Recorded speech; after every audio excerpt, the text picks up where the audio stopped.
stadium to play in. Well, that's one of those things that we've talked about, that there's no better place than Salt Lake to have a wonderful view from home plate, right? And that's one of those things that we'd be looking at.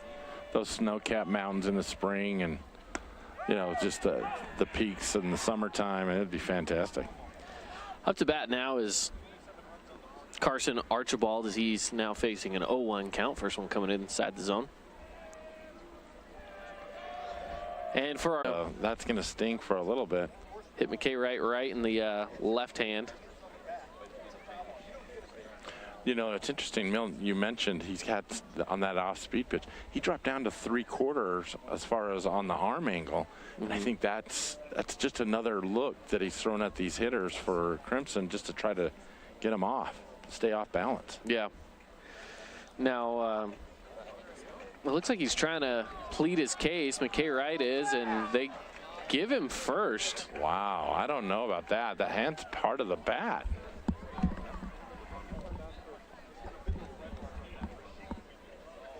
Now, I think he was kind of saying, hey, that hit my wrist, not my hand, Oh, but Pineview coach is coming out to plead his case.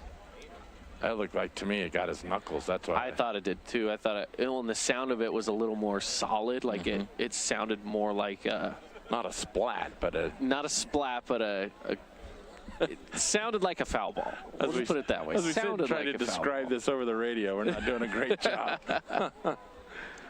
Yeah, now he's asked them to get a second look from the other umpire, and I don't know if this is going to do any good. I don't know if they'll overturn anything right now.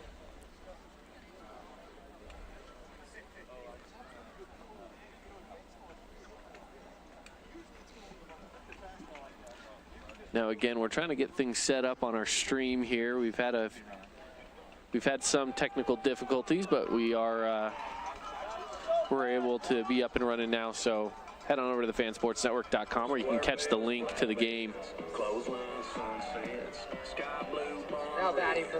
Okay, and they didn't overturn it, so they're going to give him a hit by pitch. I'm going to have a hard time with that one, but we just got to go with it, right? Yeah, we just say, all right, and move on. Bringing up Tate Maynard. Outside of the zone, strike one.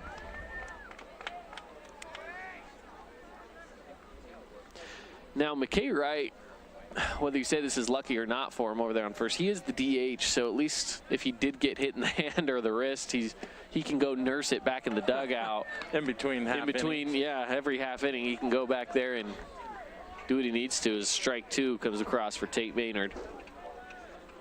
Only one out here in the bottom of the second.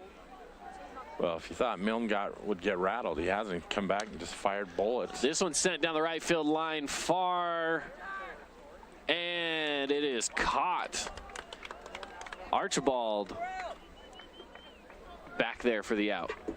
Yeah, that's a great pitch. He had it on the outside half of the plate. Number 22, Maynard was just a little bit behind it, got good lift under it, but just a routine fly ball down the right field line there.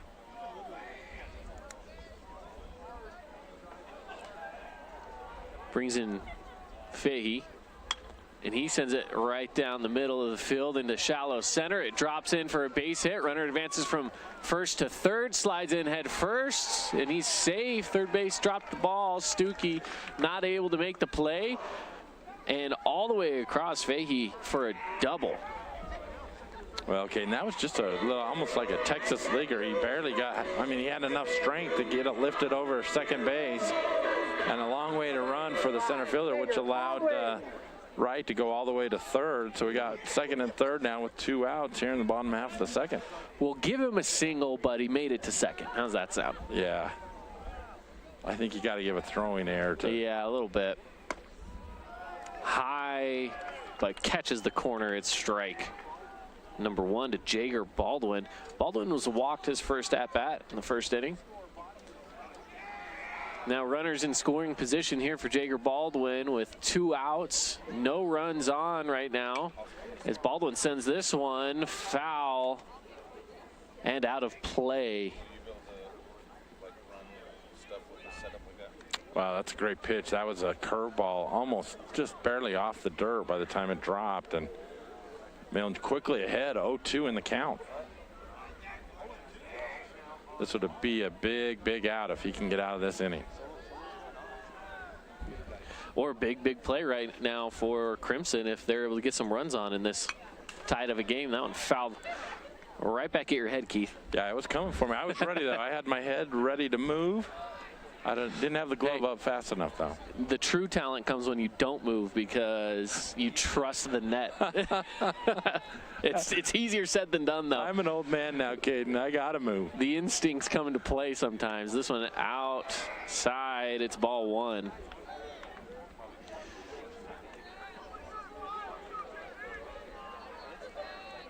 Yeah, if you're Baldwin here, you just want to get that, put it in play and try to beat something out. Bring in a run. Again, runners on second and third. Here's the pitch. Hit well to short, fielded, and sent to first for out number 3. Boy, made great contact. Play. Yeah, Nash Schroeder sending it over to first. There were no runs on one hit. And able to retire the side between After 2 complete, the score is tied at 0. both these teams here, still scoreless. Yeah, 0-0 going into the third. We'll take a break. Be back with more here on the Fan Sports Network. First Ace Hardware is conveniently located in St. George on the corner of Bluff Street and St. George Boulevard with 30,000 square feet of lawn and garden, paint, tools, fabrics, sporting goods, and the most complete nut and bolt section in town. Hearst General Store, the Big Ace store on Bluff and on Main in Cedar City. Check out this week's edition of TGIF on stgeorgenews.com. TGIF is your weekend adventure guide to all the fun and exciting things going on in Southern Utah this weekend. Find this week's edition at stgeorgenews.com and click the shows on the menu tab. Have a blast this weekend. Did you know that St. George News has a new app?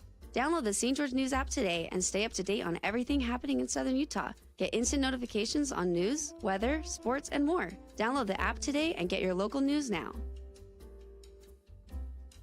Region 10 Sports is brought to you by Nets on Fire, the premier training and event facility in Southern Utah. High-level individual and group training catered to your athlete, plus the best camps, clinics, tournaments, and showcases in the West. Visit netsonfire.org.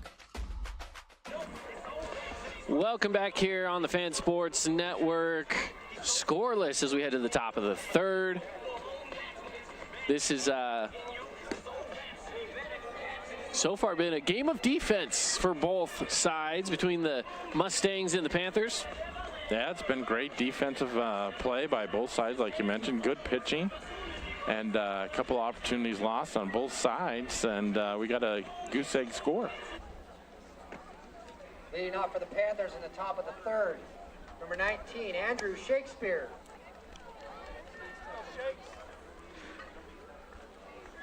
Starting things off here, Andrew Shakespeare had a single his first at bat. Yeah, he went to left field his first at bat.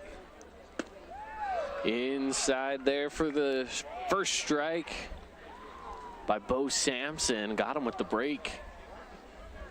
Now that's what he's been trying to do. That breaking ball's had some issues. Oh, there's this a one drive. ripped. Oh, he's going back on it. That's Jager trouble. Baldwin off the bottom of the fence. It bounces, and he slides into second for a double. Yeah, that time Sampson took a little something off it like he did the first pitch, and Shakespeare was all over it. One hop the fence.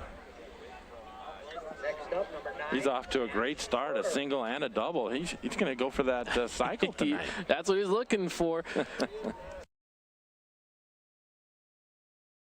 A solid hit out into right field for Andrew Shakespeare, bringing up Nash Schroeder. Now, Bin Blasters, they have the clean can plan where you can say goodbye to your dirty, smelly garbage cans forever. They have a subscription service. It's $19.99 a month. Check it out at binblasters.com. There's a drive. That's a great drive into shallow left. He's going to bring a runner all the way around from second. He's going home. Oh, and Starley able to grab a beautifully thrown ball from left field and actually sends the runner back to third. So now a runner on first and third here for the Panthers. Boy, that was a great throw. It was a one hop into the catcher, and I thought we were going to have a first score of the game, but that was an excellent throw. If he would have kept going home, Shakespeare would have been out. Yeah, beautiful throw by Fahey out there and left, and right on target to Bo Sampson, and the runner held up just in time. Shakespeare decided, I'm not messing with that. And honestly, he would have been out because that throw was made well in time. I don't think it would have even been close. That's how strong that throw was. That was an excellent throw. Hey, but it pays to have your third base coach telling you, put on the brakes. It's not worth it.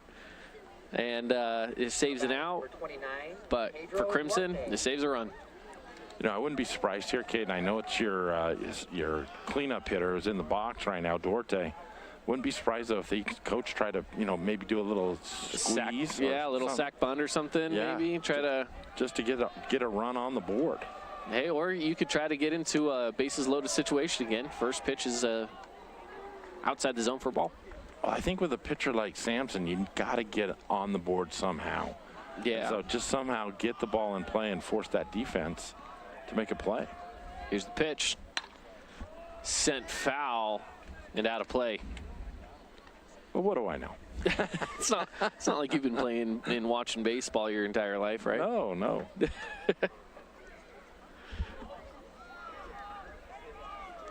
40 years of baseball experience has done you well, right, Keith? Well, my wife might argue against that, but yeah. Stays outside on the breaking ball. It is 2-1 count. Well, if you're Pedro, you got to be sitting on this one. You would think he's coming with a fastball. I would be looking outer half. Ooh, hit by pitch. And just like that, you got the bases chucked again. Yeah. And that's going to bring up Max Whites, who struck out his first at bat. This is a very similar situation to where things were back at the start of the game. Bases loaded and Whites hits the plate. So this is not unfamiliar territory for him. No, it's not. And unfortunately, if you're a Pineview fan, that they weren't able to score. Sampson came back with 2 big strikeouts to get out of that inning without any run scoring. And here they are again. This is another golden opportunity. I mean, so far they've already left, I think close to 8 or 9 base runners on just in the first 3 innings. If they could get something pushed across, it's all about momentum. And I think if they could get something to come across against a really good pitcher like this, just does well for not only for your offense, but just the morale of the team. Yeah. And baseball's all about mojo and 100%. and keep that thing going. Yep. Confidence is key in baseball for every player, every position, the batter. I mean, everything. You have to have the mentality that you're the best on the field. Yep. Swung on at a high fastball and missed for strike 1. Boy, he might have swung at ball 1 there. That was up. Yeah, that was way high. And if you're Pineview, you really want to make Sampson work here because you've got him in a hole. Well, and also you're sitting here in the top of the 3rd with Sampson is reaching 50 pitches with this next one. That one's out and everyone stays. Boy, that came all the way back to the backstop, but Shakespeare didn't get a good view of it, or else he would have scored. That pass ball brought to you by UD and Associates, your local American Family Insurance Agency here in St. George. So 1-1 count. Nothing makes the coach's blood pressure go up than seeing a catcher not be able to catch a ball. Especially with the bases loaded. Or at least a runner on 3rd at the very least, right? Oh, my gosh. Ooh. But Breck Starley's he's as professional as they might get in high school as catcher back there behind the plate. Yeah, so he is one guy that you definitely want to have if you're in that situation. Well, and I think he might have got crossed up thinking that Sampson was going to do an off-speed pitch, and it was a fastball. Yeah, he's waiting for it to break in, and it hit off the end of the glove. Yeah. Hit right back at the pitcher, into the gap. They get 1 out at second, but a run does score. So 1 out, but a run in. Great play that time by the shortstop, Petey Soto, going deep behind the bag to get the ball.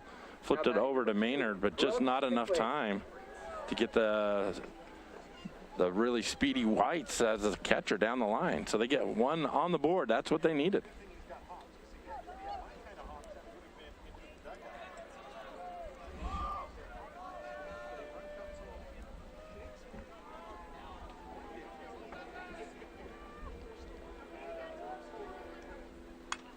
Fouled away.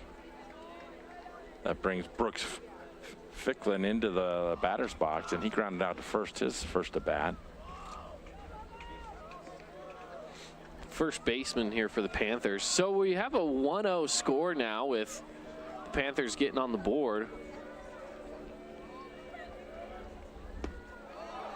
Boy, that curveball just missed. That just missed. And you're hearing it from the crowd too over there. Well, that's good patience up there by Ficklin, being able to catch that and see that all the way through the zone and carry out. Now again, Nash Schroeder over there in scoring position on third for the Panthers. So a well-placed ball as this one's fouled away again. Could put another run on the board. Yeah, that time Ficklin just got a piece of it, cued it right off the end of the bat there.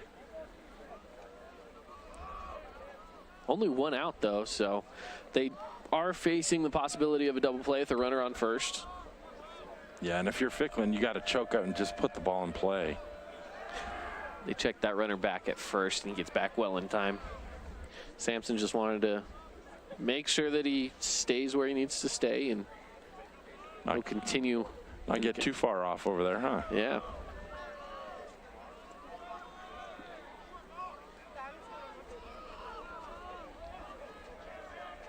The pitch. Ooh, a half swing, and got him. That was a nice looking off-speed pitch that time. That was the changeup. He's been struggling with that pitch tonight, but he was able to dial it in right there to get a big out for the second out of the inning. Yeah, Ficklin stretched on that one, maybe just a little too far. Had he not thought about it, had he not gone for it, I don't know if they would have given it to him, but he extended just a little far enough out that got to call it a strike. Yeah, his bat had gone halfway across that plate, so I think it was pretty much a no-brainer there. He argued it, but I don't know why. Brings up Blake Stuckey. His last at bat, was walked and found his way over on the bag. Swung on here and missed for strike one.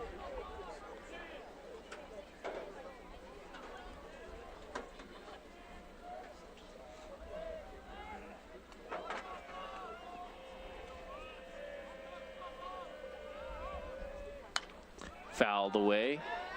Football field gets a souvenir over there. You know, if I was a kid, I would just stay over there. Especially with all the right-handed batters that we have, I'd just stick over here because they're fouling them away off the first baseline here. The pitch swung on and missed. So they find their way out of the top of the third here with only one run scored. You'll take that if you're Crimson. And now they'll find their way back into the batter's box to get things started in the bottom of the third. So stick around with us here on the Fan Sports Network. We are Utah's financial outfitter, and we're here when it's time for your business to climb higher. Cache Valley Bank, mountains await. Member FDIC, equal housing lender. I'm Aaron Crane, host of the Region 10 Recap. Want to relive the highlights of the game? Look for the Region 10 Recap every week. Just follow St. George News on Facebook or go to stgeorgenews.com. As a local business owner, it's important to get the word out about your business. More people equals more revenue for you. Get your business in front of over 160,000 people in southern Utah each week with St. George News. Contact St. George News today. Adams Wealth Advisory is a financial planning firm that is combined with an investment firm to provide the best possible outcomes for our clients. I always believe if you're intentional with your financial plan, things are going to work out really well for you. Visit AdamsWealthAdvisors.com or call 752-1702 to schedule a time with an advisor today. Welcome back here to Crimson Cliffs High School as we reach the bottom of the third inning. It's 1-0 Pineview getting on the board there with a run. They were able to send Andrew Shakespeare around the bags after he hit a great double hit off the warning track and one hop to the wall and able to get on the second easily and all the way back around to score. He's the only scorer of the game so far. Now we Good to see what Kyson Millen can continue to do on the mound. So far, through 2 innings, has been able to shut out the Mustangs. Can they continue on here in the third? Big question, Keith. Yeah, it is. I think, you know, he's really had really nice control. He started to hone in that curveball and so far kept the batters off balance up there in the box for the Crimson Cliffs Mustangs. So that brings up Tyler West is going to get things started for us. I was just going to say this: anytime you can keep this offense at bay like he has so far, that's pretty good because they're powerful.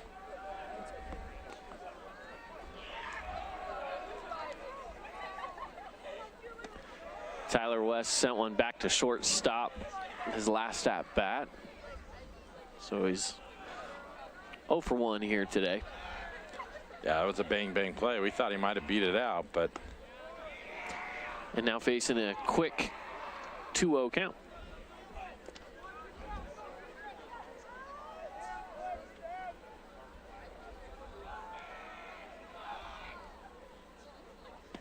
Swung on and missed. That one had some late movement that time. It almost looked like, I don't know if it was a fastball or almost a forkball, but that was diving. Yeah, it sent a little bit of spin down. Yeah.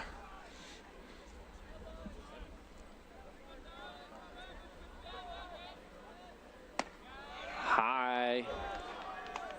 Right around the shoulders for ball 3. 3-1 to Tyler West.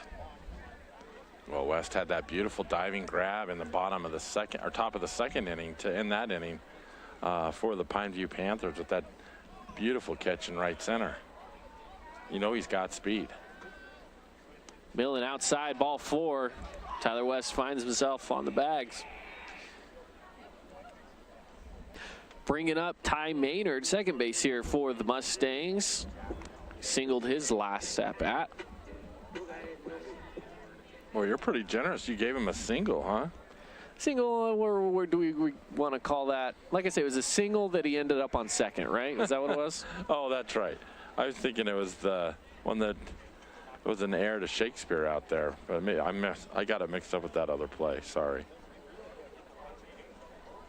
We did have an error in there, yeah. Yeah. Somewhere.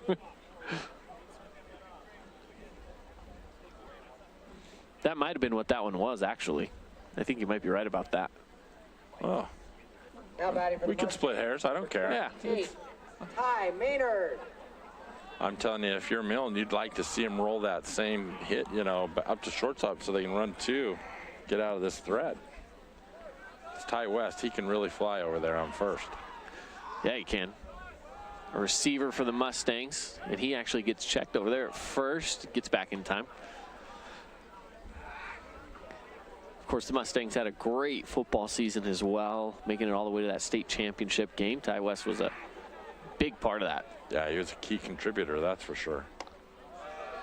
Little high. Maynard was thinking about it too, but he decided to let that one go. It's ball 1. The weather's starting to cool off now as the sun's going down. You're feeling the temperature drop from high 60s now back to low 60s. Low mid 60s. Yeah, that wind's almost died down. The flag's almost laying flat against the pole now. Yeah, this is the dream for most baseball players right now, is a mid 60s game with very little wind. Oh, good pitch, just a hair too high. Well, Milton tried to take a little bit off of that, it looked like, and still couldn't quite find the zone. That's borderline close, though. What do you call that, a slow fastball? Something like that? Yeah. Because, you know, I'd call it a fastball, but he definitely wasn't much of a changeup. Runner goes to second. They got it. And he is out. You're right, got him. Boy, what a great pop. That time by the catcher, Max Weeks. He popped that throw down there, and it wasn't even close. We know Tyler West, he can fly, and he probably got him by two car lengths easily. Well, I guess it wasn't that close, but yeah, or that far away, but it wasn't close. It wasn't close. Got him on that breaking ball for strike 1. Excuse me, strike 2.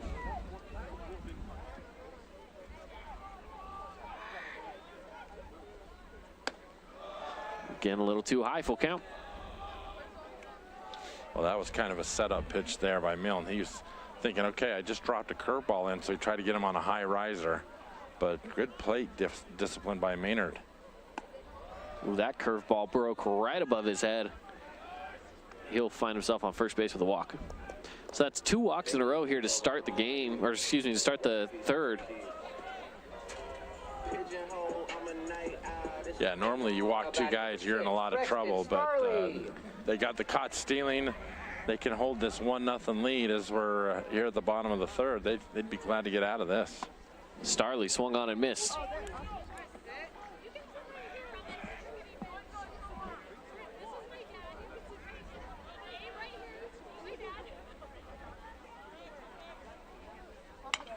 This one, line out, shallow right, drops in. A little bit of a fly ball that just popped right into play in front of the right fielder's feet. You'll take it. Yeah, Carson Archibald out there in right field. I don't know if, I think he thought it was hit a little bit harder than what it was. It was right off the end of the bat. Almost looked like a routine fly ball, but it just didn't carry. It died out there. Little Texas leaguer falls in there. Now you got first and second with 1 down. Well, then he also had second baseman running out there with Pedro Duarte running back to try to get on it. And so I don't know if he thought maybe Duarte had it and put on the brakes or what, but first pitch across the plate to Parker Andrus is a strike. Andrus flew out to center his first time at bat. Just missed it. He just got under it just a little, put a nice drive into it, but just got under it a little. Fouled away.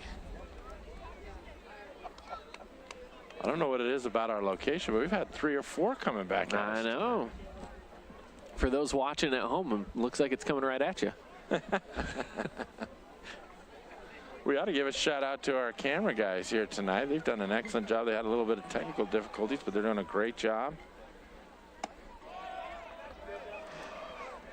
Well, right where the catcher was calling for it. The catcher was calling for it high. He threw it high and hit the spot, but with 2 strikes, you can get away with some of that stuff. Throw a little junk, as Mark likes to say. Throw a little junk on the 0-2 counts. Stretch the zone a little. Yeah.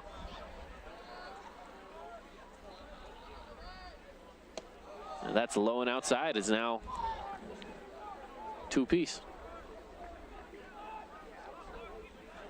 Only 1 out, runner on first, runner on second.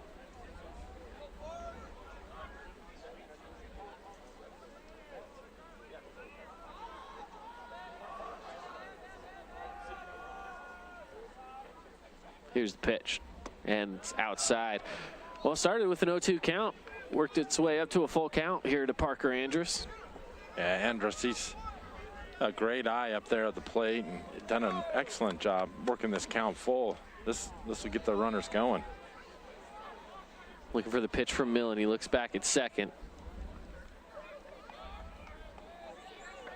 And the pitch out of play and behind the catcher there for ball 4. He'll find his way over to first, and that advances the runners to a full. Boy, I think Wheats was, the catcher was crossed up. He was expecting a fastball, and he ended up getting a curveball, and it just really fouled him up. That ball came all the way back to the backstop, and they're having a few words together. Now the coach is headed out there. They're saying, hey, we got a guy on each bag. Let's just breathe easy a little bit here. Caden, that's the 3rd walk of the inning. Yeah. For Milne.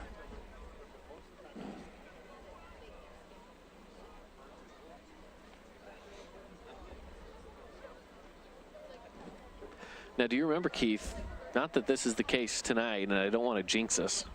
Last year, we had a game go to the 11th inning. Oh, yeah. That was a state game. we were there till like 10:30 at night. We were calling the game till almost 11 o'clock at night. It started at 7:30. That was a game that was not going to end. Yeah, that was one of those where it was rough. It was just rough. Well, we had been there all day, and then we got that marathon of a game, and it was like, oh, my goodness. Right, because we had called one game earlier.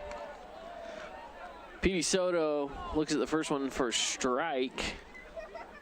Still only 1 out on the board, but, of course, runners in scoring positions with the bases loaded. Pineview's got the middle infield back, so they can try to get a double play here. Oh, and they just, I think, got a balk. That's going to score a run. Ties things up here. Yeah, they he was set with, he was on the rubber, he was set, had the ball in his hand, and he shifted the arms. Yep. And you cannot move if you're up there. You cannot move. So runners advance.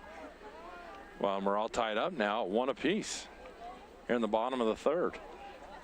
A base hit by Soto right here could score 2, and that could really widen this thing quickly. Outside. It's ball 1. Pineview's now moved the infield in even with the bags, and on the corners they're on the grass trying to get that play. Now they don't have that force out anymore, so. Ooh, wow, a beautiful pitch that stays just outside of the zone, I guess, there for ball 2. I think it took the size on that one, too. That was a beautiful pitch. Yeah. That was a beautiful pitch. Well hit left field. Over the head. That's going to bring run in. 2 runs in. Sends the runner over to second. And he'll have an easy stand-up double. Boy, that's key, because Shakespeare looked like he had a ride on him. Came in 2 steps, and it went right over his head. Petey Soto, just clears the bases now to give the Mustangs a 3-1 lead. Yeah, it was well hit out there by Petey Soto. Petey making up for that earlier strikeout in the first inning. He's like, I need to redeem myself here.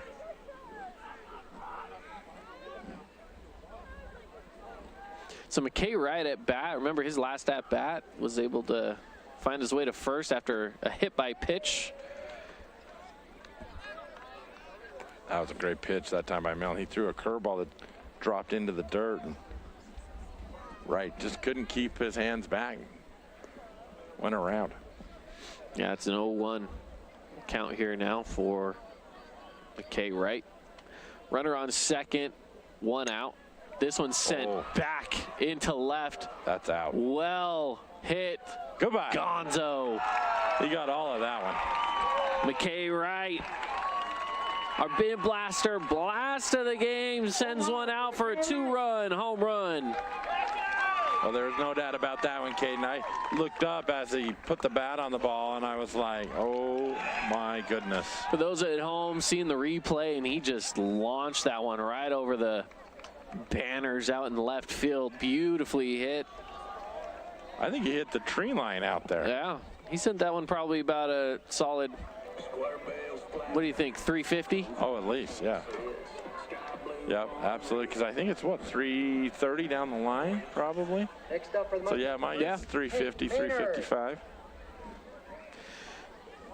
Tate Maynard steps in now with Crimson leading this one 5-1.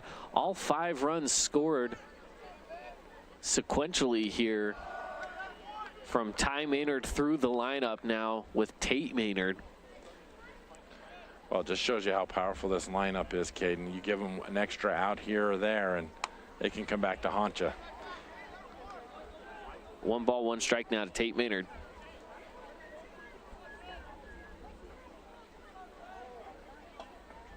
Beautiful. Swung on and missed on the curve. He does have some great movement. I got to give Millen that. Kyson's got some beautiful movement on that curve. Yeah, he really does. Does it again, but. We've seen that curve, the fastball be called for a strike. But you and me both. It's that outside edge when it hits just that outside edge, but it's looking like it's curving through the strike zone to hit that outside edge. Yeah. That one found the way. Again, he tries the curveball. That's 3 in a row that he's had that breaking ball hit. He's up to 74 pitches already, too. Through 3 innings? Wow. Yeah. Well, this, I think he started this inning at around 40-something. They've really worked him over there. So they've worked him a lot this inning as he gets number 76 out for a full count now. Well, after this half inning, he might be done. Yeah, he very well could be. They like to keep him around that 70 to 80 mark, so fouled away again.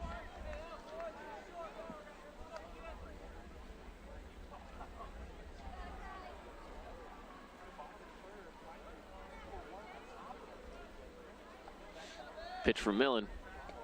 It's in the dirt. It's another ball. And another walk. Well, Caden, we wondered how the Mustangs would respond after getting scored on in the top half of the third, and they've responded with 5 runs here in the bottom half of the third. And Next up, number 22, Fahey. Fahey got a single the last time up to bat for Crimson. Yeah, another single here could put a runner well into scoring position. Again, with only 1 out. You'd have to think a walk here might be a pitching change, too. Yeah, absolutely. Especially if he's pushing 80 plus pitches almost. Oh, yeah. After this batter, he'll be in the 80 mark.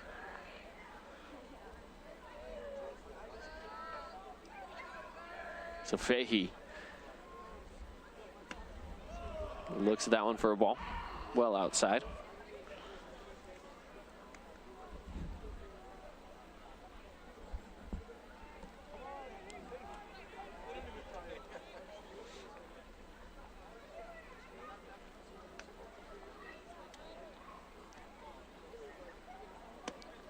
Outside again, ball 2. Everything's starting to miss now for Kyson outside. Well, so what's interesting is when he started the game, he had such a high pace, right? I mean, he was getting 3-4 pitches off every minute or less, right? Yeah. And he slowed it down a lot, and I kind of want to know if he tried to pick that pace back up, so they try to back pick to first, and it's past the first baseman. He's going to go to second and round it to third. Oh, he almost tripped around the second base bag there. It went out of play, though. There's an open gate back there. They might have to send him back to second. The umpire, when the base runner was standing close to the second base bag, he put his hands up in the air, and so I think they might be sending him back over to second. We'll see. Well, I think they're trying to figure it out, because between the two of them, they're going to keep him on third. All right. Yeah, with those open gates over there, they just had to put him back on third. So he gets over to third on an error. Well, they tried to do that back pick play where the catcher fires down to first base trying to catch him napping, and just backfired on him. And well hit it right above the second baseman's head. And Fahey turns on the jets, rounds first, heads for second, slides head first, and he's safe. I don't know if I've seen anybody get to second base that fast in my life. Wow, he was moving. And the sad thing is out there in right field, Archibald, he took his time, lollipop the throw in, so Fahey didn't even slow down. He just said, I'm going. So it's an RBI double for Fahey. Well, and that's not on Milne, that's on the right fielder. No, you need to come in for that a little bit. That's Archibald out there.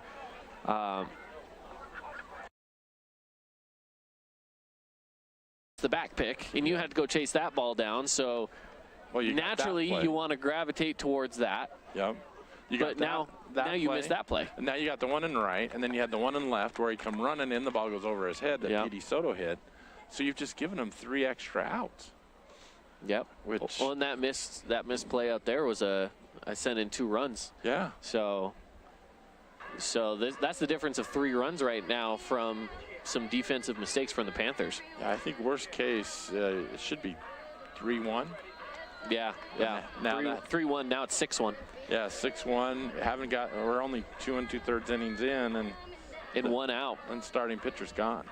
Yep. So they're going to bring in a new pitcher and get him warmed up. So with that, while he's warming up, we're going to take a quick break here. Give us 1 minute, and we will be back to wrap up the bottom of the third here on the Fan Sports Network.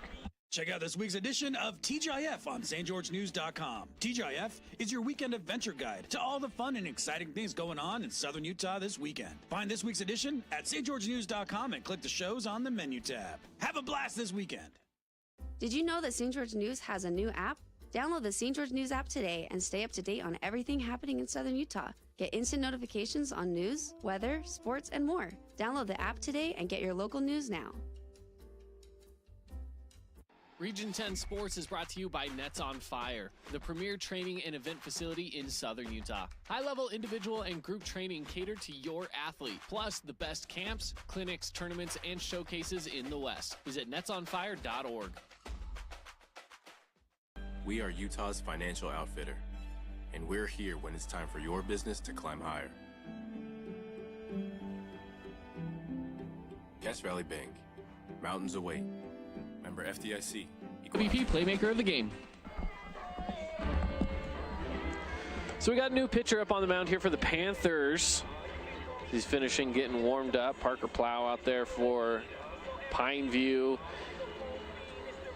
Kyson Millen, who really does have a beautiful arsenal of pitches and has some great movement on his breaking balls and whatnot, but a couple of walks and then some really solid hitting, which some of that, you know, you do have to give some errors to the defense as well.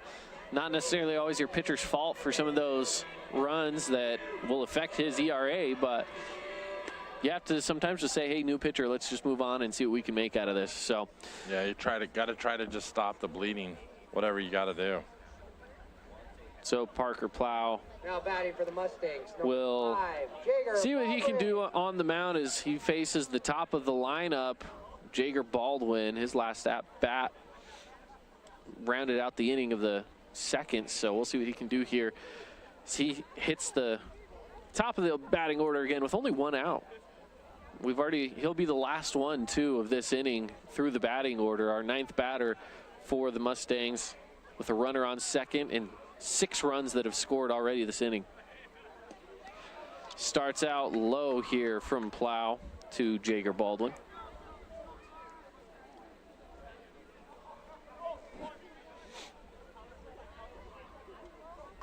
Well, if you're Plow, you want to try to get Baldwin to keep that ball in the infield. If he gets it out in the outfield, that, you know, the runner will advance or score.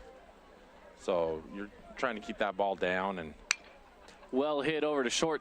Oh. Takes a bad hop. Hits off the shoulder of Nash Schroeder. Boy, that hit like a divot or a rock or something out there, and all of a sudden he squared up on it to make a routine play, and it bounces out of control. It hits him in the left shoulder. He's like he didn't get hit in the head with that. Now batting number 24, Tyler West. Brings up Tyler West. He walked his first. But another unfortunate break for Pineview as they got the ball they wanted. They wanted a ground ball. Would have got the second out of the inning, and unfortunately took that bad hop. Looking to bunt. The throw right at his eyes. It's ball one.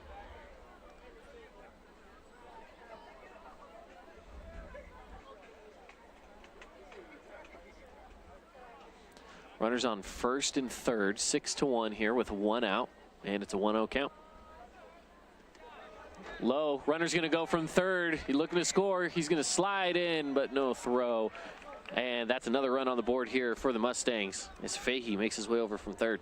Well, Fahey, we saw how quick he got from home to second on that last at bat. He was in there without a throw. He's got great speed out there. Call him Fahey the Jet, you know. he's got some wheels on him. I like that. That's his new nickname. We'll just call him the Jet. We'll take it from Benny. Yeah, from The Sandlot. Yeah. Another classic baseball movie. It's a great one.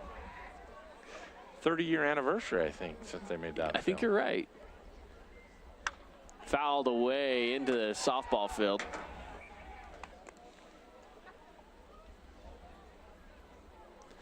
So Tyler West facing a 2-1 count now with a runner on second.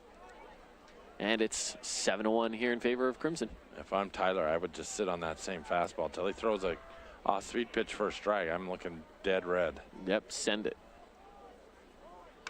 Oh. And he tried to bunt that one away, fouls it off. It's a 2-2 count. Well, third baseman over there, he is playing a little bit back. So not a bad idea as he tried to push one down the third base side. Just got under it a little bit.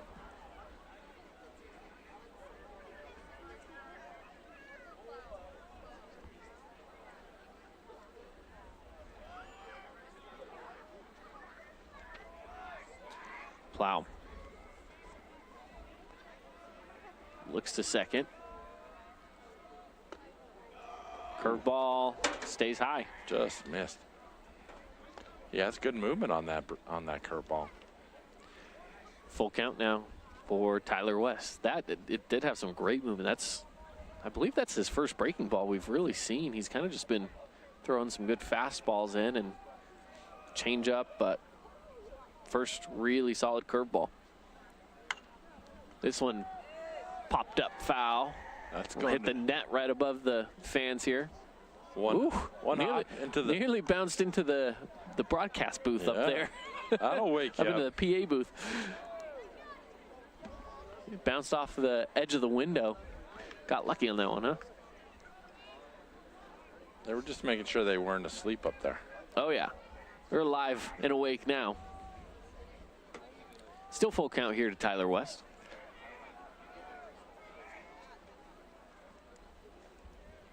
Plow with the throw. Popped up. Sending it over to left center. Is it going to fall in?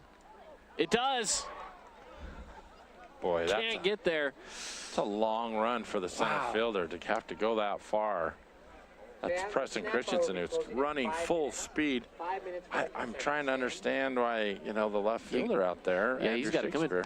Well, and even Schroeder over there at shortstop is that one that he can back up to, but that's one of those calls that the center fielder does have the right of way to say what he wants done out there, and you just have to have that communication to yell out who is going to be the one to get it. If Andrew's going to be the one getting it out in left, or Nash at short, have some communication. Yeah, I'm just looking how far. Look how deep he is right now, and to run where that ball landed. He had to run twice as far, though, than Shakespeare did.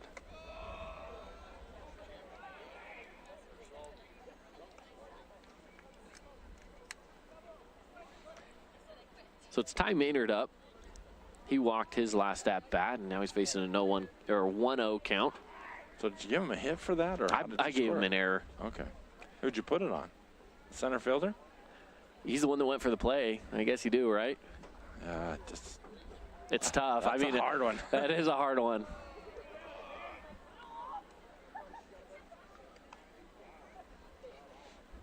Two nothing count. Yeah, 7-1 ball game for those who are just turning in. One out here at the bottom of the third.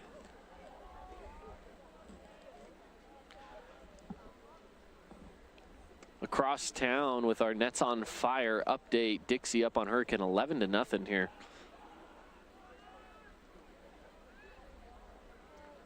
We'll continue to give you some of those updates as the evening goes on. Runners go. It's a ball. They look to third, and he is there in time. Runners advance into scoring positions at second and third. Well, the Mustangs, they're staying aggressive on the base paths. Now they got two more in scoring position. Great chance for Maynard here to pick up a couple of ribbies. Especially facing a 3-0 count, you just let it sit. Might find yourselves with the bases loaded here if you're the Mustangs. Yep.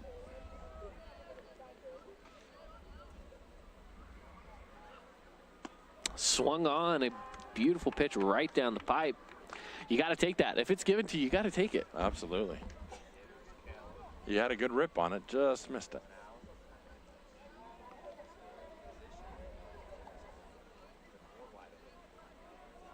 Might want to tell Plow not to put that right down the middle. Fouled away. Plow able to get it into a full count.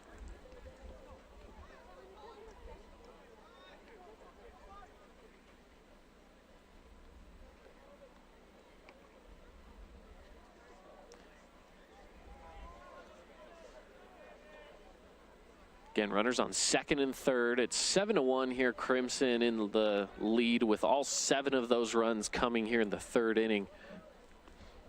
Only one out with a full count here now for Ty Maynard.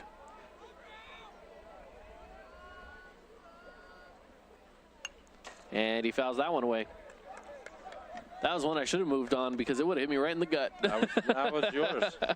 I didn't even flinch. I knew it. I didn't move either. I trust this fence here, this net in front of us. Until you have 2 teeth missing. I know it. Oh, man.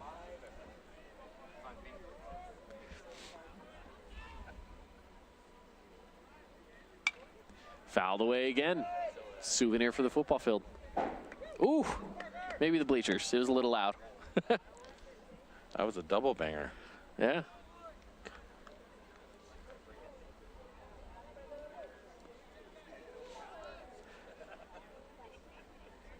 So again, facing a full count here for Ty Maynard.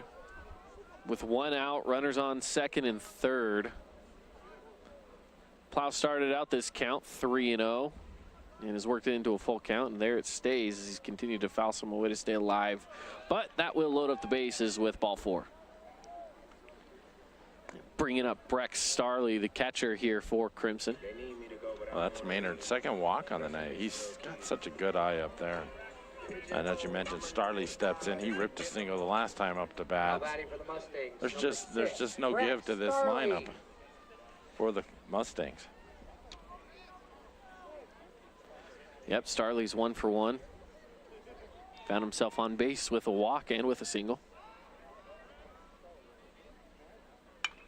Fouled away. Ooh, he wanted that one. Some power behind it as he fouled it away. Just missed it. Yeah, this is a kid that could send one out real easy here. So we'll see what he can do. We got so many good hitters down here in Region 10. I know the kid over at Snow Canyon, he's got like 10 home runs on the year. We got a bunch of guys here that can hit them. We saw one earlier today by McKay Wright. It went about 350, 360 feet. I mean, there's quality hitting. Some good movement there by Parker Plow for a second strike to Brex Starley. Caught him looking on that one.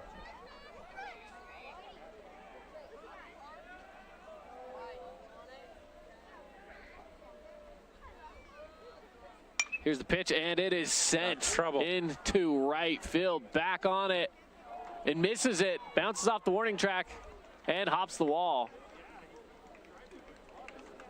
So that's a double.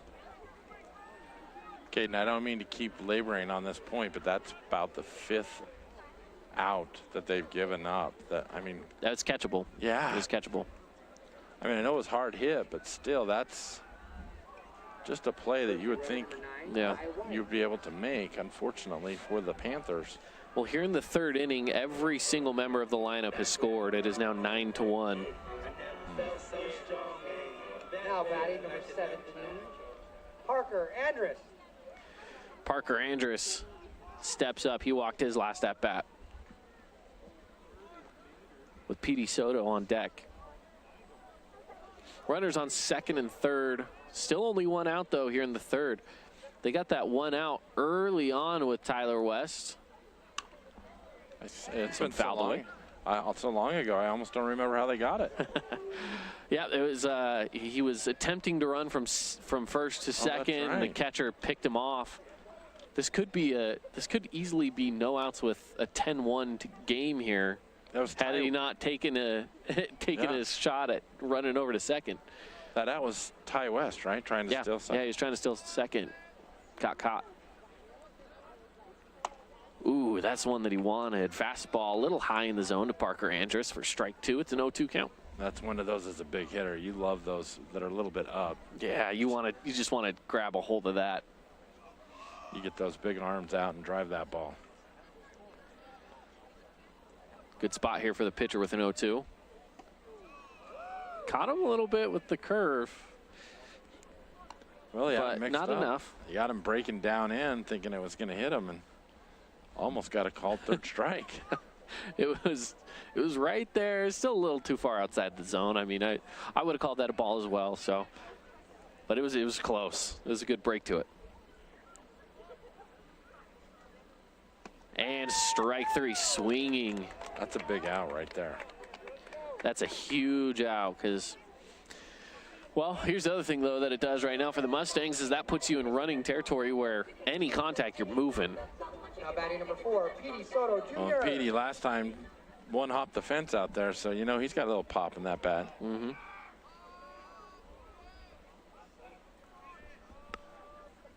Shortstop here for the Mustangs. A little smaller strike zone for Plow to try to hit, but gets him right there, looking for strike 1. Petey's got that Michigan Wolverine almost look to the helmet.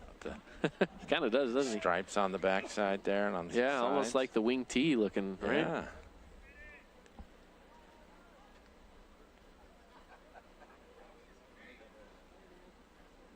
Outside. Give Voigt some credit for getting behind that one and making sure that it doesn't go behind the backstop. He's made some nice throws Yeah, I mean, the plate. Yeah, you got to give him that pickoff with Tyler West down at second. That was a beautiful throw. And I know they tried to do that back pick play, but I don't know that was his fault. I think the first baseman kind of got hung up. Yeah. And the pitch right to third, past the glove. That's going to bring in 2 runs. Going for a double. He'll get there. Boy, just a tough break that time. Unfortunately for Pedro Dante, that he was going to backhand it, didn't really get it. It was a hot shot, and it just bounced to his left just a little bit to get down the line. And just like that, you got a 10-run difference. It's 11-1 here. As McKay Wright, who homered his last at-bat.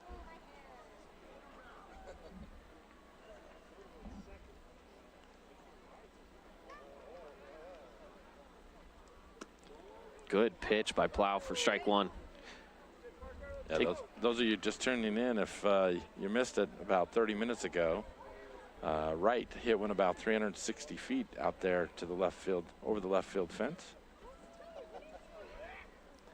Right over that rainbow sign and banner.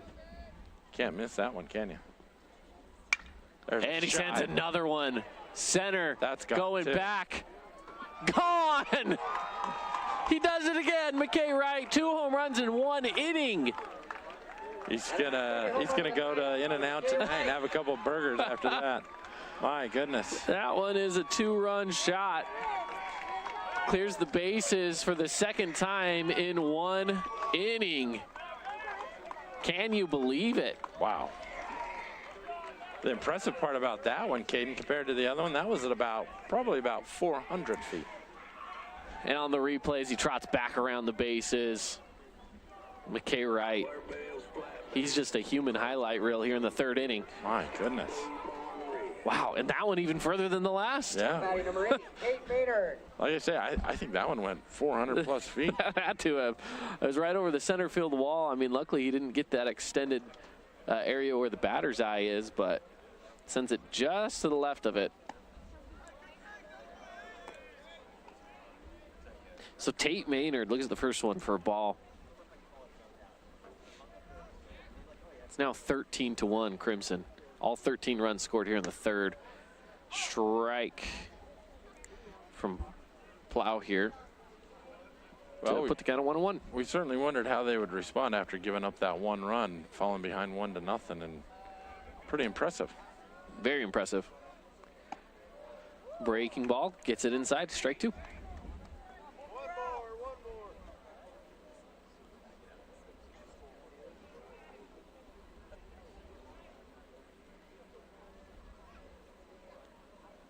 This one just got under it. Flying out into center, getting underneath it, and that is out, number 3. So he flies that one out into center, and that will wrap up the 3rd inning after 13 runs cross home plate. So with that being 13-1, we head to the 4th inning here on the Fan Sports Network. Stick with us. I'm Aaron Crane, host of the Region 10 Recap. Want to relive the highlights of the game? Look for the Region 10 Recap every week. Just follow St. George News on Facebook or go to stgeorgenews.com. This cheesesteak is so freshly grilled, you could still hear it sizzling. I can hear it too. Me too. Actually, it's the Cheesesteak? grill. Grilled right in front of you. It's a Jersey Mike's thing.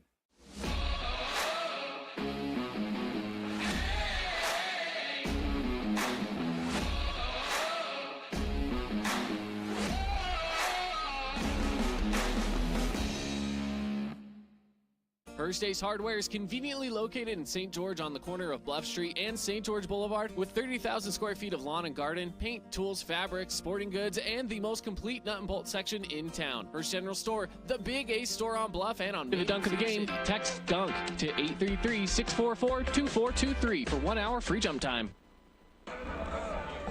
Back at it here from Crimson Cliffs High School, where they put 13 runs on the board in the third inning as we now head into the fourth.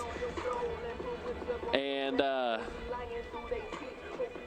it's at that point now where a little bit of desperation mode for Pineview. They want to make sure to get a couple runs on, try to avoid that 10-run rule. Maybe you can try to make something happen over the course of a few innings, but see what they can do here in the fourth. Yeah, they got to just try to do whatever they can to get runners across. And looks like we got a new pitcher for Crimson Cliffs. So Sampson goes 3 innings tonight, gives up the 1 run.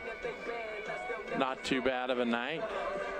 Yeah, we got Aaron Morris up there on the mound now. Aaron Morris, one of those that's, again, he's going to be moving on to play some ball at the next level as well. He's heading to California, so he'll be playing some ball at JUCO down there. Panthers, number 21, Carson Archibald. I believe it's in Monterey Bay is where he's going. You ever been there? No. It's beautiful. I've heard great things. Oh my gosh, it's so pretty. It's so pretty expensive too. I've heard the golf is pretty sweet. The beach is, I mean, it's just such a beautiful area. Central Coast, I mean, it's, oh my gosh. I'm envious. 2 quick swinging strikes here for Carson Archibald. I've been close. I've been close to that area. I've been up to like San Luis Obispo area, which is very close. Yeah, it's close. And low in the zone, it's ball 1, 1-2 count. But that's like saying, you know, I've been to West Valley. It's close to Salt Lake. It's close. You can like see it. You know, it's like it's right there. That old coastline in Central California, it's just beautiful. It is a beautiful area. Well, Archibald's done a nice job battling back after dropping into the 0-2 count. Now evened it up at 2-2. Swung on and missed. That's strike 3. I will say this, Aaron Morris has a lot of velocity right now on that fastball tonight.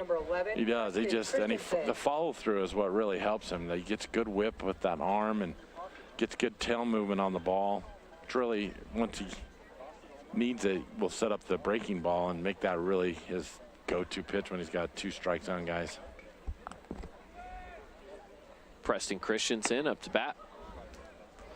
A little outside for Morris there for ball 1. The nice thing about it, Caden, is he doesn't really look like he's overthrowing either. He just he looks comfortable. Yeah. He's got a good smooth release to it. Inside, but enough for a strike.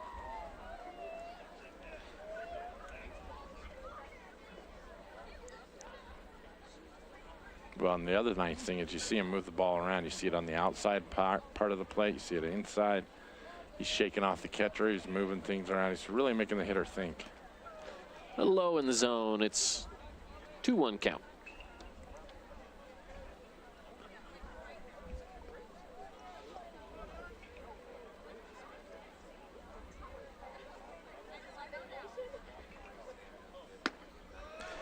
Right down the pipe. Strike 2. 2-2 here for Aaron Morris against Preston Christensen. Christensen making that final play to take us out of the 3rd inning. It was probably a big old sigh of relief when he made that catch. Yeah, it was. Low and in the dirt. Should I say in the turf? Full count. It's a little different having the turf, but I know that, you know, pros and cons and everything, right? But I know that a lot of the players, they're fine with it. They don't really feel much of a difference. This one lined and grounds over to second base.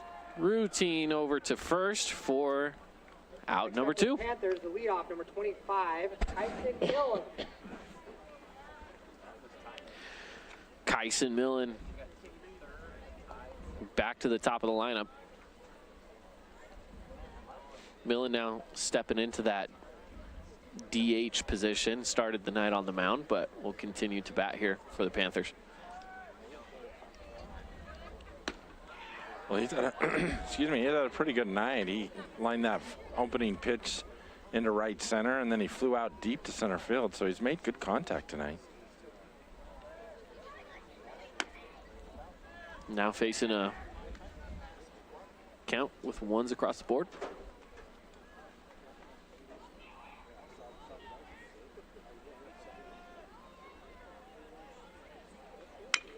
Swung on that one. It hops third to first.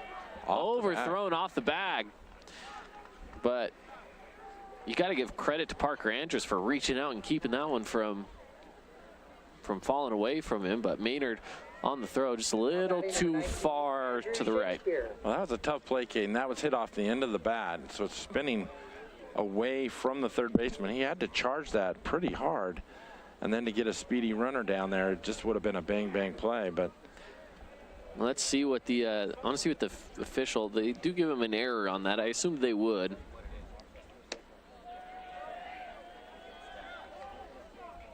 E5 on that.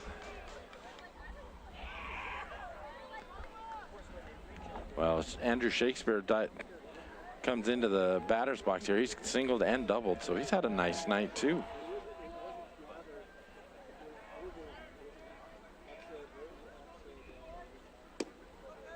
Little low for ball one. Now with the runner on first, 2 outs. Chance for a force out at first and second here to round out the top of the fourth for the Mustangs. See what they can do here with Shakespeare. Looking at that one for strike 2. That's a nice pitch. That's off speed on the outside corner. Starley set up perfectly for that one.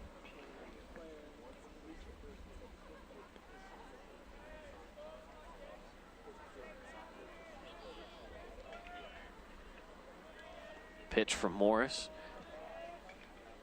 Low at the feet. Starley stays in front of it, and might have got him on the toes there. Yeah, I guess he got him.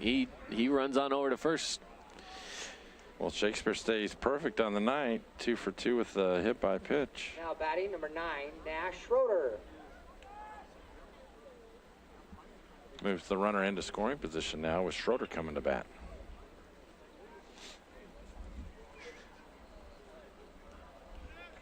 You know, puts both teams in an interesting position here where you have a force out at any bag for the defense with 2 outs.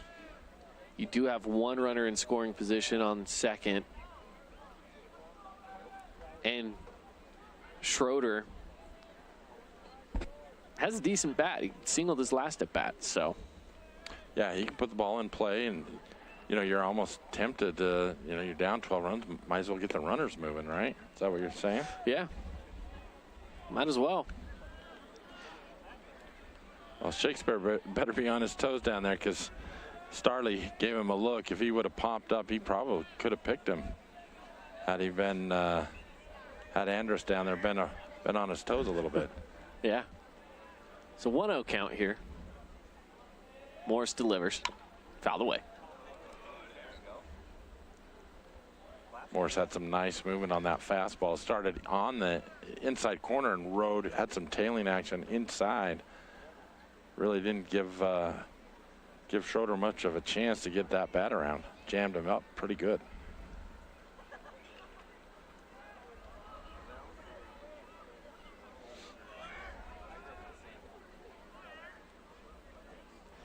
Morris resets, steps back up to the mound. Again, facing 1-1 count here. Nash Schroeder with runners on first and second, 2 outs. 13-1, Crimson well on top.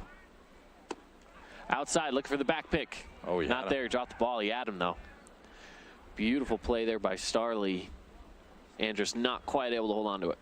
So, Caden, you're a baseball expert. Nah, I wouldn't say that. What is that light that is on Starley's belt over there?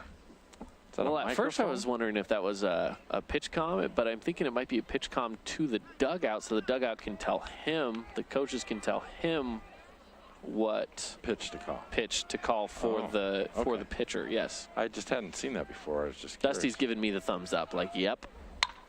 Well hit into right, and Jager Baldwin there to make the play. Boy, he tagged that one well. So what Jager does the best. So with that rounds out the 4th inning. 2 runners left on base. For the top of the 4th, at least. We'll head into the bottom coming up here on the Fan Sports Network. As a local business owner, it's important to get the word Unpredictable, but reaching your financial goals shouldn't be. Adams Wealth Advisory is a financial planning firm that is combined with an investment firm to provide the best possible outcomes for our clients. I always believe if you're intentional with your financial plan, things are going to work out really well for you. Visit AdamsWealthAdvisors.com or call 752-1702 to schedule a time with an advisor today. Hey, it's Sheldon Demke. Check out the latest episode of What's on the Menu, a behind-the-scenes tour of local restaurants. We'll see some of their favorite dishes and get an inside look on how these dishes are prepared. Check out this week's episode at stgeorgenews.com and click the shows on the menu tab. Check out this week's edition of TGIF on stgeorgenews.com. TGIF is your weekend adventure guide to all the fun and exciting things going on in southern Utah this weekend. Find this week's edition at stgeorgenews.com and click the shows on the menu tab. Have a blast this weekend. Did you know that St. George News has a new app? Download the St. George News app today and stay up to date on everything happening in southern Utah. Get instant notifications on news, weather, sports, and more. Download the app today and get your local news now. Welcome back here to Crimson Cliffs High School, where the Mustangs are looking to try to extend that lead, maybe even more here. It's 13-1 with the Mustangs, of course, on top. All 13 of those runs coming in the 3rd inning. Real quick, before we hop into it, I want to thank some of our sponsors for tonight's ball game. We have You First Credit Union, Morgan Pest Control, Jason Baum with Bay Equity Home Loans, Bin Blasters, Appliance Wholesalers Plus, Wilkinson's House of Lighting, Herstate's Hardware, Adams Wealth Advisors, Cache Valley Bank, and more. Now, Fahey coming up to bat. Before we get into this, just a quick update that Dixie has already taken the win from Hurricane 12-0. That game's wrapped up. So, and then of course Snow Canyon also getting the win tonight. Boy, Dixie, they're rolling, aren't they? Yeah, they're doing really well. Between them and Crimson and Snow Canyon, they're all monster. They're all right around each other too in the win-loss columns. It's going to be a battle come playoff time for sure. Well, and they all got to start playing each other this latter half of the region schedule. It's going to be interesting to see how that turns out. It's a 1-1 count. And make that a 2-1 count. Again, this is Fahey Faunelua. I'm getting better at that name. I keep calling him Fahey because that's the one I know I can pronounce. The Jet. Yeah, the Jet, man. He's got some speed behind those legs. He hit that double that for, I'd say, half of the roster out there would have been a single, a tough double for some. Yeah. He made it look easy. Well, and he just had put his head down and he was going. He was not going to mess around. Yeah. He's like, I'm going for 2. You try to throw me out. He puts all the pressure on the defense. Yeah, he took that first base wide and didn't look back. This one well hit into left. And making the play out there is Andrew Shakespeare for out number 1. Now that's the first time they've been able to retire the Jet tonight. It's a good feeling right there. Yeah.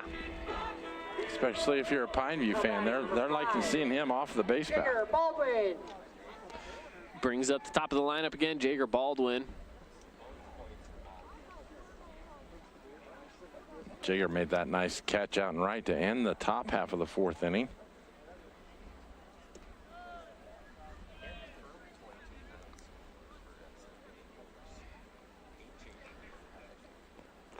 Kate, I know you're a big basketball fan. There was a couple of key games tonight. Yeah. When I was coming in, I think the Bulls were up on Miami. Do a quick score update here. Not to switch sports on everybody. Well, we might as well at least take a look, right? Absolutely. Oh, the Heat came back and won 102-91. Yeah, and right now Timberwolves up on the Thunder 79-62 in the 3rd, halfway through the 3rd quarter. 3-0 count now for Jager Baldwin.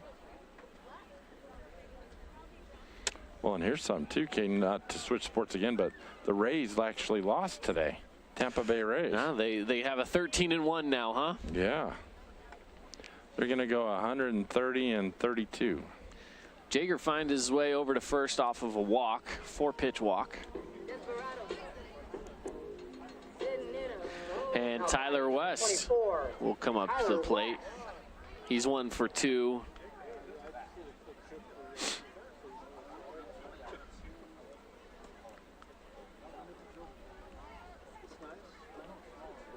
And this Crimson team, really their lineup just doesn't have weak spots. Looks over to first, and Baldwin gets back. Does a push-up off the first base, just to show he can. And he'll take the lead off again. Well, their number 9 hitter, the Jet, Feehee, he's 2 for 3. McKay Wright has 2 home runs. He's the number 7 hitter. I mean, there's just not a weakness anywhere that you can find. No, really not.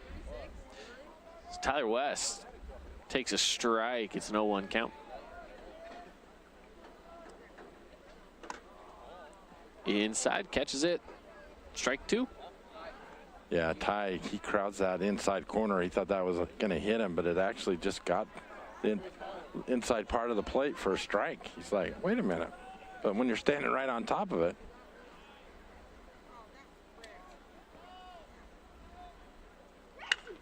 Hit into center.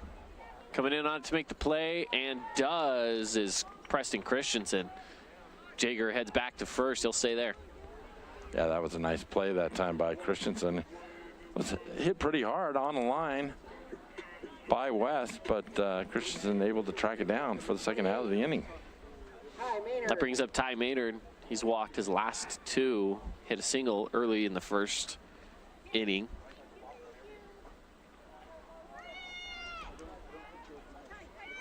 Yeah, he's been on base every time tonight he's been up. Yep. And if you follow the Moneyball rules, on-base percentage matters. Absolutely. Ball gets behind the catcher, and Baldwin advances to second. That pass ball brought to you by Udine Associates. Even if you're batting 250, 260, 270, and your on-base percentage is over 300-400, that's golden. Yeah. It just means you are good at watching the pitch, you know?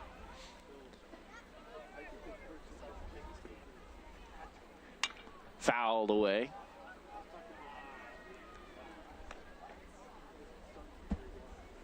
Well, the other thing about this Crimson lineup, Caden, is if you look at it, they're all kind of built the same. They're stocky, well-conditioned athletes, run well. I mean, and they get in the batter's box and they just rack it. Yeah.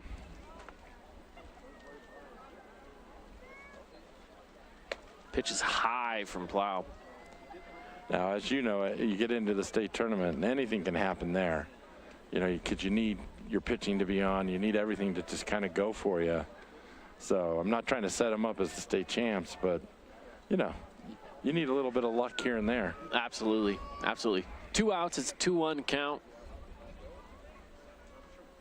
Maynard's swinging at that one. It'll even it up to 2 apiece. A little bit off speed by Plow there. That was a nice pitch. That Wilkinson's House of Lighting scoreboard, 13-1, Crimson on top.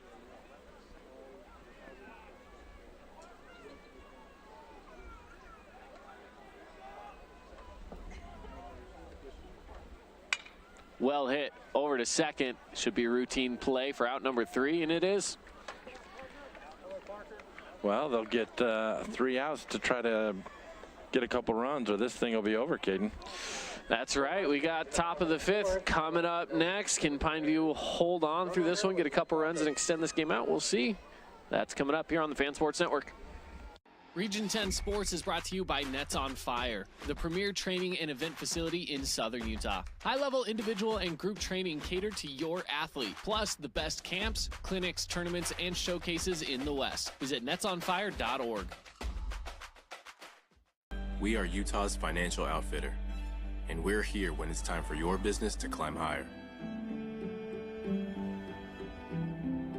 Cache Valley Bank, mountains await, Member FDIC, Equal Housing Lender. I'm Aaron Crane, host of the Region 10 Recap. Want to relive the highlights of the game? Look for the Region 10 Recap every week.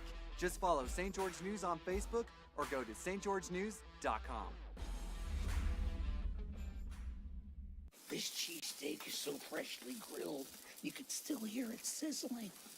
I can hear it too. Me too. Actually, it's the Oh, cheesesteak? grill. Grilled right in front of you. It's a Jersey Mike's. Fire.org. Have a bit of a pitching change here for Crimson to start off the fifth. We got Petey Soto up on the mound. Taking his place at shortstop, Still Barbin comes in for the Mustangs. And Pedro Duarte is going to be leading off here for the Panthers. His last at-bat, he was hit by pitch, and he struck out his first at-bat. So he's yet to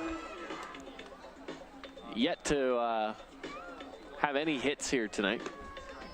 Well, and with Petey Soto coming on the mound, we know he's ate up a lot of innings last year for last year's club. He's got good movement on his fastball, got an off-speed pitch, got a curveball, drops about 6 inches as we watch him warm up here. Yep. Now, if you've missed out tonight, we've had 2 donut run home runs from one guy in 1 inning. And that, of course, goes to McKay Wright, the DH tonight for the Mustangs, who in the 3rd inning threw up 2 home runs and really just did it quite well. So got to give him some credit for that. Yeah, between those 2 home runs, Kane, I'll bet they went about close to 800 feet. You added up, it was pretty dang close. Yeah. Pretty dang close. Stepping up into the Buck Brand Beef Batters box. Well, you got to be careful with that one. You do. That liner get you in trouble. That's right. That's right. But hey, if you want some good homegrown beef from, ooh, that one, you think he dodged out of the way of it. Ooh, good homegrown beef, you got to call Buck Brand Beef. Or you can email them buckbrand@gmail.com. Petey just sending a message on a couple of these pitches. He's trying to find that zone. He's trying to find the zone. First one was high and tight right under the chin of Duarte. Second one was right up to the backstop. Yeah, a little high. This one hit well. I was ready for that one. I think that hit our table. Yeah. I'm telling you, that was the one. I was ready. I had my hands down. I was going to make a play. You had your glove on and everything. Yeah. You're ready to field it. I'm ready to go. We've had a lot of action here tonight. We have. Man, we'd be the players of the game over here if it wasn't for this fence in the way. 2-2 count now. Nice pitch by Soto. That was fastball. That was down the middle, but it had some nice movement to it.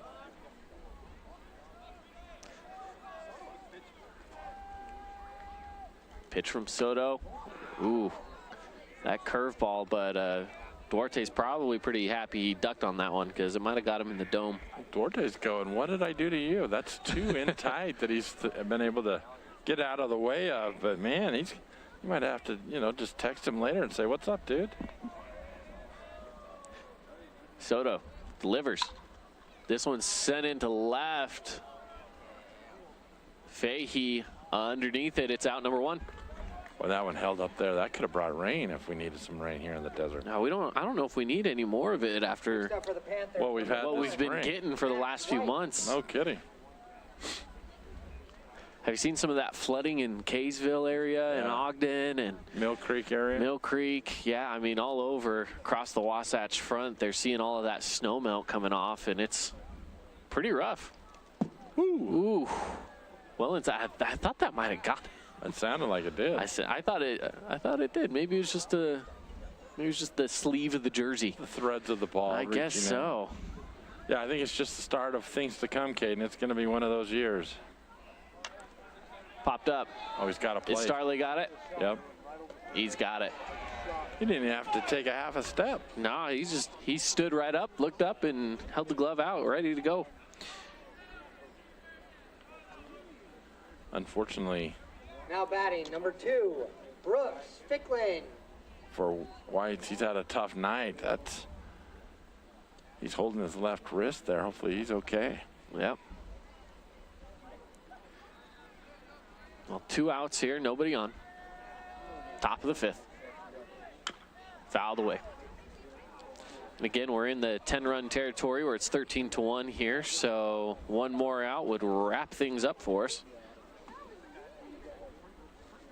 Coming up next, it's the Johnson Pediatrics post-game show, so stick around for that as well. We're going to be handing out some awards for tonight's ball game.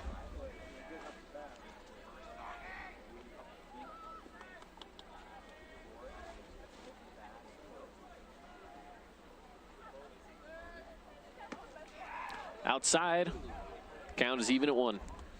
Yeah, you see Petey's off-speed pitch there, that curveball that just broke off the outside part of the plate there. Good movement on that. And Brooks Ficklin yet to get on the bases here tonight. Beautiful fastball down the middle there for Petey. Yeah, nice. Again, Petey's got good movement on that fastball. When he reins that in, he pounds the zone, and then he's keeping him off balance with the off speed and then the location. Ooh, fouled away again. Cody's got that one. Cody had a hand up.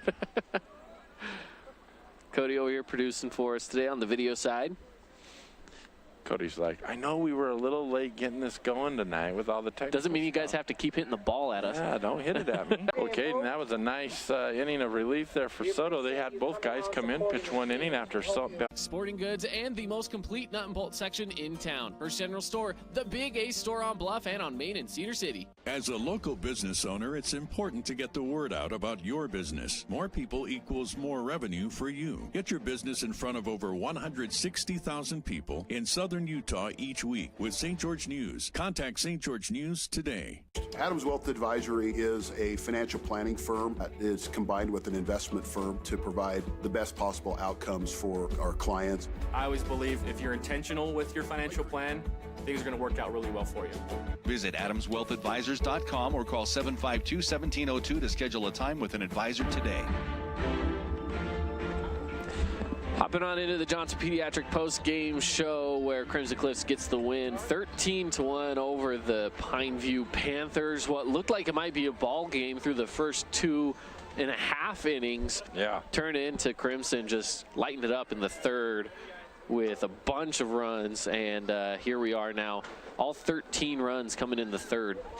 So what do you think, Keith? I mean, this was one of those matchups where just you let 1/2 inning get away from you, and that's a ball game right there. Well, in that half inning, I know we talked about this earlier in the broadcast, they gave up probably 6 extra outs during that inning, and you just can't do that with this lineup that Crimson Cliffs has this year. They're so loaded, balanced 1 through 9. They put the bat on the ball. I mean, they're very impressive, and unfortunately Pineview, you know, they were cruising into that 3rd inning doing really well, and the wheels just came off. Yeah, it really did. It really did. And tough break there for the Panthers, but this is one of those where you're facing one of the top 3 teams in the entire state in 4A, and the only thing is the 3 teams that are the top are also in your region, and yeah, that's tough. It's tough when you have to face those guys, but here they are, and they definitely gave them their best. Especially through those first 2 innings, played some really good ball. Well, let's get to some of our awards here to go through the game. Defensive play, I'm still giving it to that layout catch. That was a beautiful catch out there. And who was it that did that? I'm trying to remember. That was Tyler West, right? Yep, that was Tyler West out there in right center field. Yep. Laying out in the very first inning to give us one of the best outs that we saw all night. So yeah, and it's got to give him that. Stopped a rally from continuing for Pineview, and yep. You know, so great. I had that marked as my defensive play of the game as well. Ty West, again, with a beautiful, I call it Sports Center type grab. Yeah, for sure. With that, let's also go to Jersey Mike's sub of the game.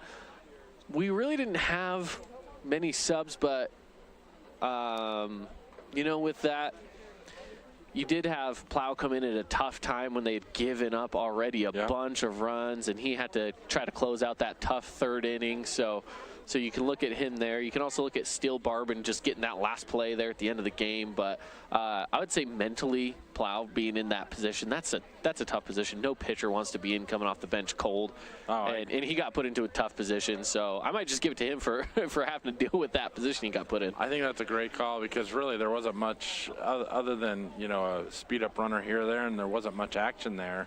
Yeah. I think that's a great call. Plow came in and did what he had to do and get through the game for the Panthers. Yeah. How about our Hearst Ace Hardware player of the game? I mean, is there really any other choice than McKay Wright hitting 2 home runs in 1 inning? Well, that first inning when he took the one off of his hands, what they said hit his wrist, yeah, that's true too. You thought, man, maybe he might be hurting a little bit, but man, he jacked those 2 outs, and he just looked fantastic. Yeah, he looked phenomenal, and that second one, I might also, I don't know, maybe you can agree with me on that. You might have to give that one as our Appliance Wholesaler Plus Playmaker play of the game as well, just because anytime you send one across the fence and center, that's a tough ball to hit, and he sent that one about 400. Yeah, I'd say the first one was pretty dang good. The first one was great. Yeah. That one about 350, but the second one, that was 400, 410 feet. That was awesome. Yeah, it was really, and again, hitting 1 home run, it's tough. Yeah. Hitting 2 in the same game, tough. Hitting 2 in the same inning, even tough. Real tough. Yes. You take that when he can get it. So I'll give him that as well. So, yeah, some great baseball here from the Mustangs, and all these teams are going to be moving on, and more region play to come up next week. So we'll see what they can pull off there, shall we? Yeah, it's going to be fun to watch how these last few weeks of the region series, as the season winds down here, between Dixie, Snow Canyon, Crimson, and you throw in Desert Hills that has some good arms. It's going to be an interesting, you're going to see some teams starting to get it knocked off here, or you're going to see the cream rise to the top. And, Crimson definitely has the horses to do it. We saw that last year, and boy, they look good tonight. They really did, and this is a team that we know, just from last year, these guys know how to make it through the playoffs, and they know how to win tough games. So I expect nothing less than their best every single night that they have a ball game. So, well, and they know they're the state champs, right? Everybody wants to be the state champs. They're going to get everybody's best shot every time they play, and if anything, that should motivate them to always want to one-up that, and that's how they play. And so kudos to Coach for having them prepared and ready to go, and the mentality that they play by. And those kids play hard, and they play fast, and, it puts a lot of pressure on the other team's defense. Absolutely. Absolutely. All right, well, let's wrap things up here and call it a night from Crimson Cliffs High School. And this one, again, goes to the Mustangs, 13-1. So we'll be back with more baseball next week here on the Fan Sports Network. We appreciate you joining us tonight on the broadcast from all of us here, and a big shout out to all of our sponsors. Have a good evening, and we will see you next week. Good night, everybody.